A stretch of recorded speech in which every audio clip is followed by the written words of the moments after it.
ও কাল কি হবে, সময়ের চক্র কিভাবে ঘুরবে, নিয়তি নতুন কি খেলা খেলবে, এইসব জানার ইচ্ছে আপনাদের সবার হয়। কিন্তু এই ভবিষ্যৎ এমন এক রহস্য, আর তার আধার আমাদের আজকের কর্ম হয়। যে ব্যক্তি নিজের বর্তমানে সমর্পণ, পরিশ্রম আর সততার সঙ্গে যাপন করে, তার ভবিষ্যৎ নিজে থেকেই সুন্দর হয়ে যায়। সেই জন্য ভবিষ্যৎকে কখনো ভয় পাবেন না, তাকে নতুন উদ্যমে স্বাগত জানান। কারণ কাল তাই হবে যা আমরা আজকে নির্বাচন করব। ও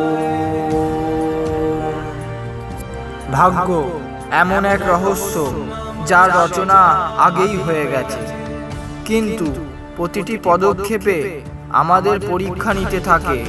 একটি সত্য এটাও যে নিজের কর্ম দ্বারা আমরা সেই রচিত ভাগ্যকে নতুন দিক নির্দেশ করিতে পারি। ভাগ্য জীবনের কোনো প্রতিবন্ধকতা নয়, এ হলো ঈশ্বরের রচিত লীলা, যা সকল জীবের কর্ম অনুযায়ী ফল রচনা করা হয়। সেই জন্য সর্বদা মনে রাখবেন, ভাগ্য কেবল তখনই প্রসন্ন হয় যখন আপনি পরিশ্রম দ্বারা তাকে জয় করান, তাকে নির্মাণ করার জন্য সক্ষম হন।